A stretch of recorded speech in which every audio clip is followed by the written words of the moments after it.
Bonjour tout le monde et bienvenue sur la chaîne Vel en Thaïlande. Aujourd'hui, on se retrouve pour une nouvelle vidéo spéciale. Je réponds à certains commentaires qui m'ont été laissés sur une de mes vidéos que j'ai sortie, la première vidéo que j'ai sortie sur cette chaîne YouTube sur le condominium. Donc on va parler du sujet suivant, est-ce que ce condominium est luxueux ou non? Voilà. Donc apparemment, il y a des gens qui m'ont dit non, c'est pas du luxe, il faut que tu revoies ta définition du luxe, bla bla bla bla bla, enfin bref. Donc on va parler de ça tranquillement. Moi, je vais juste évoquer mon point de vue. Voilà, mon point de vue tout simplement. Et vous allez me dire si vous êtes d'accord avec moi ou si vous n'êtes pas d'accord avec moi. On est juste là pour discuter tranquillement, sans conflit, en détente, voilà. Donc moi, il faut savoir que je suis arrivé en Thaïlande il y a un mois, voilà, ça fait un mois que je suis là maintenant. Je viens d'une classe moyenne, voilà, classe moyenne normale en France. Voilà, j'ai jamais connu le luxe ou quoi. Donc, évidemment que je sais ce que c'est, hein, évidemment, on a tous vu les vêtements, les appartements, tout ça en France. Du coup, forcément, je pense que j'ai pas la même vision du luxe que les gens qui sont installés ici depuis peut-être 15-20 ans. Mais il faut quand même, je pense qu'il faut quand même prendre du recul et remettre les choses dans leur contexte, d'accord? Euh, je sais pas si vous avez vu ma vidéo sur le condominium que j'ai présentée il y a un mois maintenant. Si vous ne l'avez pas fait, je vous invite à aller la voir. Voilà, je parle du condo, je présente les commodités et tout, mais je vais remettre quand même des morceaux de vidéo dans cette vidéo pour que vous compreniez un peu mieux. Voilà, donc cette personne m'a laissé un commentaire, je vais prendre un commentaire en particulier, et il m'a dit, faut vraiment que tu revoies la définition du luxe. Ok, très bien. Je vais juste décaler la caméra un petit peu. Hop. Ce à quoi, du coup, j'ai répondu, va falloir que tu développes un minimum ton propos avant de prendre ton air condescendant. Parce que vraiment, j'ai clairement ressenti de la condescendance, du jugement et tout, en mode je suis débile. Voilà, je ne sais pas ce que c'est du luxe, je suis totalement débile. Et du coup, il m'a répondu, si tu comprends pas une phrase simple, ton appart n'a absolument rien de luxueux, il est totalement banal, surtout à Bangkok. Si ta vision du luxe, c'est tout ce qui n'est pas limite crade, bah mon message d'origine est bien fondé, trois petits points. Mais les gars, qu'est-ce que c'est que ce commentaire d'abruti fini? Vraiment désolé, je suis un peu vulgaire, mais c'est grave de laisser un commentaire comme ça sous une vidéo qui présente un condominium entre guillemets de luxe ou non. Ça, je vous laisse faire votre propre avis, pardon. Mais c'est quand même un truc de fou. Vraiment, c'est quand même un truc de fou. Je sais pas, par exemple, moi je me mets à la place d'un Thaïlandais qui vit dans mon quartier ici, hein. Dans mon quartier, du coup, moi j'habite à Bangpo. Vraiment, les gars, je vous jure, tu sors du condo, tu marches autour du quartier et tu comprends en fait. Tu comprends à quel point ici tu es privilégié en tant qu'Européen en gagnant un salaire normal d'Européen, je parle bien, et que tu puisses vivre dans ce genre de building.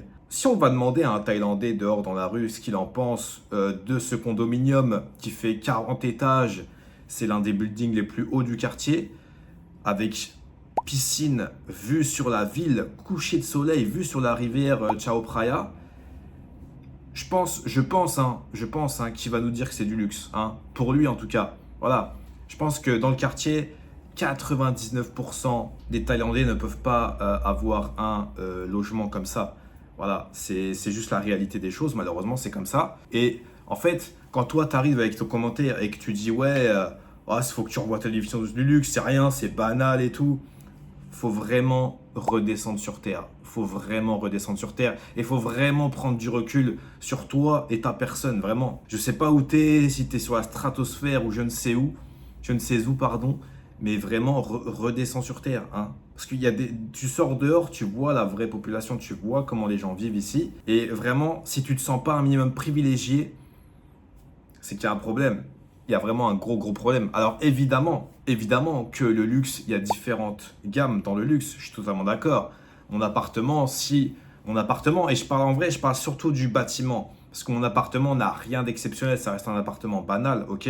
Et encore là, j'ai changé d'appartement par rapport au dernier, mais normalement j'en ai déjà parlé dans la vidéo d'avant. Mais c'est plutôt le bâtiment en lui-même que je considère luxueux parce qu'il y a des choses dedans qui font que voilà, ça apporte une touche de confort supplémentaire, vraiment une couche de confort supplémentaire qu'on n'a pas forcément besoin et qui, pour moi, se range dans le luxe. Voilà, quand on a une piscine creusée au 40e étage, même une piscine, je crois que c'est une piscine infinie ou un truc comme ça, avec une espèce de mini rivière sauvage, avec de la végétation, avec vraiment un coucher de soleil tous les soirs magnifique, avec vue sur la ville.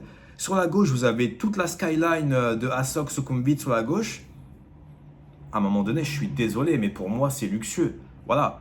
Et encore une fois, là, je parle du point de vue des Thaïlandais, mais parlons du point de vue du Français qui vient de France et qui arrive ici et qui peut se permettre ce genre de choses. On va prendre le même bâtiment et on va le mettre à Paris maintenant. On va le mettre à Paris avec vue sur la Seine, d'accord? Vue sur la Seine et vue sur la Défense. À votre avis, combien ça coûte? À votre avis, est-ce que tout le monde peut se payer ça en France? C'est exactement la même chose. Je pense que 95, allez, peut-être un peu plus, des Français ne peuvent pas se payer ce genre de bâtiment à Paris avec la même localisation par rapport au centre de Bangkok. Voilà, donc là je suis à peu près, je crois, à peu près 10 stations de métro de l'hypercentre de Bangkok. Donc admettons, on va prendre la même chose avec Paris, 10 stations de métro par rapport à, je sais pas moi, admettons que l'hypercentre c'est l'Arc de Triomphe ou la Tour Eiffel, voilà, les spots touristiques, ultra touristiques même. Et voilà, ça va coûter, mais je sais pas combien, mais ça va pas coûter 300 euros par mois, ni 500 euros, ni 1000 euros, ni 2000 euros. Si on prend le bâtiment avec la piscine, il y a un sauna, il y a une salle de sport, il y a une salle de réunion, il y a un lounge climatisé avec des prises partout, la Wi-Fi, tout ça, il y a la Wi-Fi partout. Donc non, il y a même un jardin magnifique que j'ai pas filmé avec une salle pour étudier, une salle pour faire la fête aussi. Mais j'ai pas trop été dans ce coin-là. Je suis désolé, mais pour moi, c'est du luxe. Voilà, il y a des gens qui sont trop déconnectés de la réalité et qui pensent que ça y est, vu que nous, on est des étrangers avec plus de moyens, et ben ça y est, on peut tout se permettre. Voilà, ça c'est rien, c'est de la merde. Ah, t'as une piscine au 40e étage, mais c'est rien. Ah, tu vas à Asok, t'as largement mieux et tout, nanana. Enfin, à un moment donné, il faut arrêter. Il faut juste se poser 2 secondes, réfléchir un minimum et se dire, bah, ce que j'ai là, c'est incroyable, c'est exceptionnel. Évidemment, je suis d'accord, il y aura toujours mieux. Il y aura toujours mieux. Mais ici, il y a énormément de gens qui vivent avec beaucoup moins de choses. Voilà. Et je parle surtout des locaux. Alors évidemment que j'aurais pu prendre un appartement à Asok ou à Sukhumvit.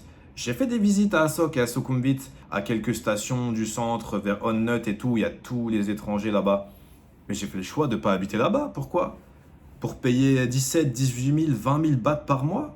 D'accord, pourquoi faire? Les bâtiments, ils étaient moins bien que celui-là. Les commodités étaient moins bien que celui-là. Donc pourquoi aller habiter? Ok, je suis à 15 000 du centre-ville, mais pourquoi faire? La street food, elle est plus chère. Ah, tout est plus cher là-bas. Ici, je sors dans mon quartier, je mange pour que dalle. Et c'est ça que je veux. Et je suis avec des locaux. C'est ça que je veux. Je ne suis pas venu en Thaïlande pour m'entourer que d'étrangers ou que de Français. Voilà, surtout pas des mecs comme lui. Des mecs qui ont cette mentalité, comme le gars qui a lâché ce commentaire, je suis désolé. C'est exactement ce que je suis. Et ces mecs-là, ils viennent en Thaïlande et ils reproduisent la même mentalité nocive, nauséabonde qu'ils avaient en France, ils la reproduisent ici. À un moment donné, je sais pas. Inspire-toi des Thaïlandais. Les Thaïlandais, c'est des crèmes.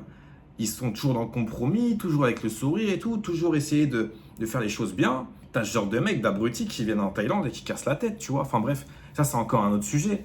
Mais c'est juste pour dire que voilà, faut vraiment rester les pieds sur terre à un moment donné.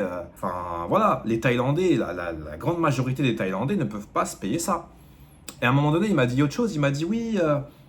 Alors si tu vas sur la chaîne Phalang Home, alors Phalang Home c'est quoi? C'est une chaîne où ils présentent des biens immobiliers très luxueux, voire ultra luxe évidemment. Et il me dit, tu vois, quand tu regardes ça c'est du vrai luxe. Il n'a pas compris, je crois que le titre, le nom de la chaîne c'est Pharang Home, qui veut dire la maison des étrangers. Donc quelque chose qui n'est pas destiné aux Thaïlandais. Et il me dit, tu vois, c'est même une Thaïlandaise qui présente l'émission. Et alors?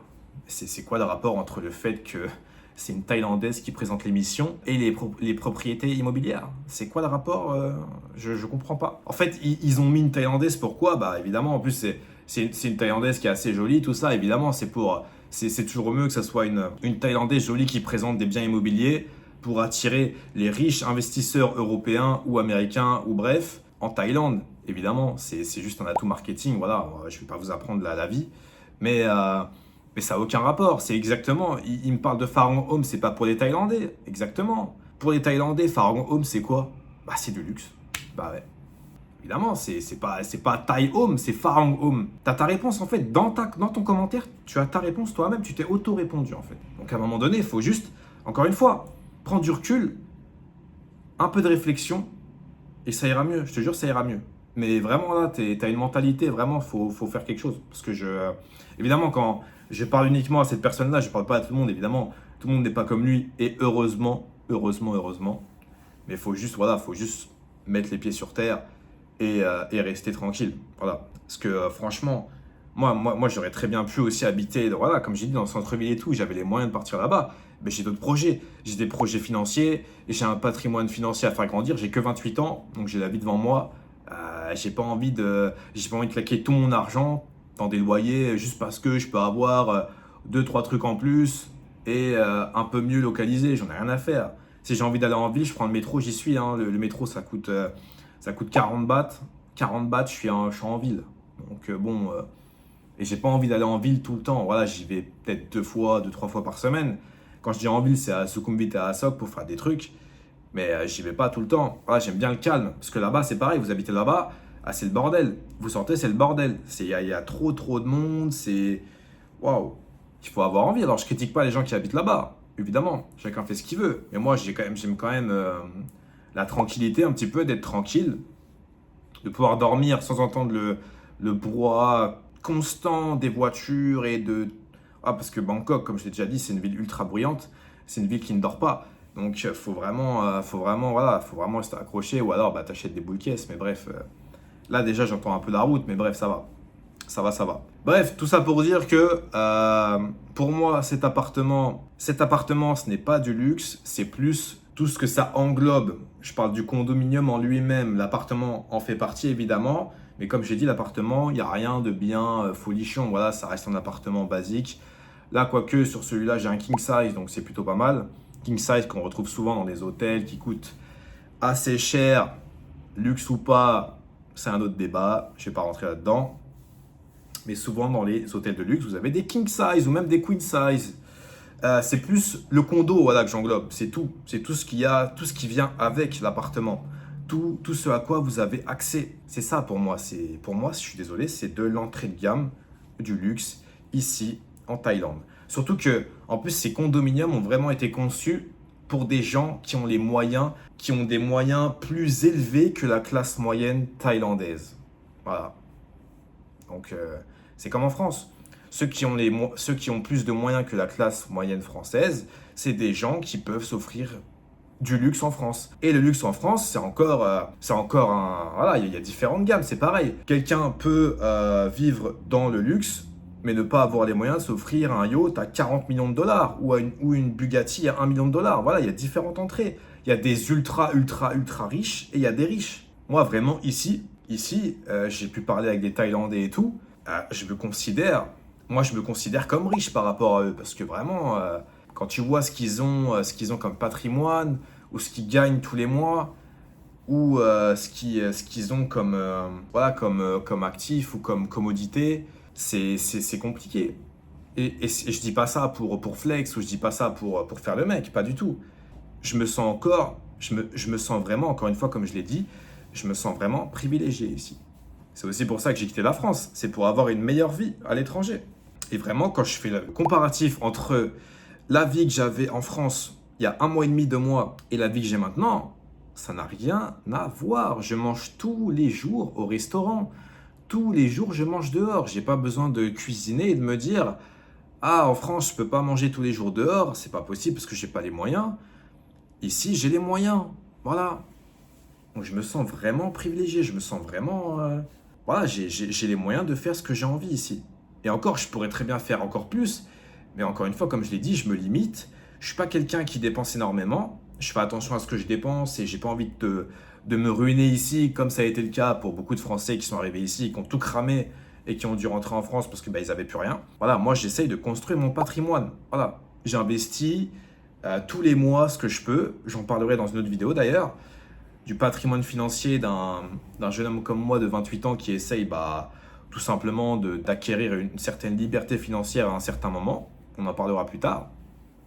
J'ai pas envie de tout cramer dans des condos d'ultra luxe dans lequel peut-être ce monsieur vit. Tout simplement. C'est juste un choix logique. Alors peut-être que lui, il a des moyens énormes et tout, et que pour lui, c'est pas ouf. Mais encore une fois, c'est quelqu'un qui nous regarde de haut. Enfin, qui me regarde de haut et qui me dit, ce que t'as, c'est éclaté, c'est banal, c'est pas du luxe, je sais pas quoi. Redescends un peu, redescends. T'es peut-être super haut, tant mieux pour toi, mais redescends. Et les pieds sur terre, ça te fera pas de mal. Je te jure, ça te fera pas de mal, vraiment. Enfin bref. C'était une vidéo juste un peu d'explication. Du coup, je ne sais pas si vous êtes d'accord avec moi ou pas. Vous avez le droit de ne pas être d'accord, évidemment. Juste essayer de débattre dans la joie et dans la bienveillance, hein, dans la gentillesse et la bienveillance surtout.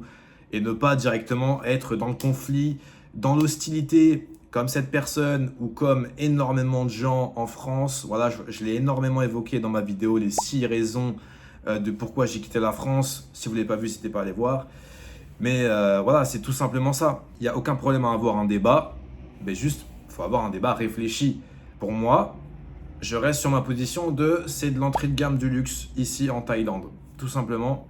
Et franchement, quand tu vois le condo, il y a une sécurité en bas H24. Franchement, tout est carré. Tout est carré. Il y a même un 7-Eleven juste en bas. Il y a une supérette en bas. Attendez. Si vous avez une supérette dans votre bâtiment en France, ouvert 24 heures sur 24, 7 jours sur 7, c'est vraiment un truc exceptionnel. Enfin, vraiment, personne n'a ça. Personne n'a ça. Et après, vous allez peut-être me dire, ce n'est pas comparable. À un moment donné, si. À un moment donné, si. On peut prendre les mêmes choses ici et les mettre à l'échelle en France. Et si tu les mets à l'échelle en France, tu n'as juste pas les moyens en France. Tout simplement. Moi, j'ai pas les moyens d'avoir ça en France. Voilà. C'est juste que le voyage France-Thaïlande, il te permet d'augmenter ton niveau de vie, tout simplement. Enfin bref, dites-moi ce que vous en pensez dans les commentaires, encore une fois. Je me fais un plaisir de vous lire. Si le monsieur qui a laissé le commentaire, ou la madame d'ailleurs, je ne sais pas, passe par là, je n'ai aucune haine ou rancune envers toi. Juste essaye d'écrire des commentaires un peu plus bienveillants, un peu plus réfléchis et avec un peu plus de recul. Hein. Ça fera pas de mal. Voilà, on se retrouve pour une nouvelle vidéo. N'oubliez pas de vous abonner et de laisser un petit like, ça fait toujours plaisir. Ciao, ciao!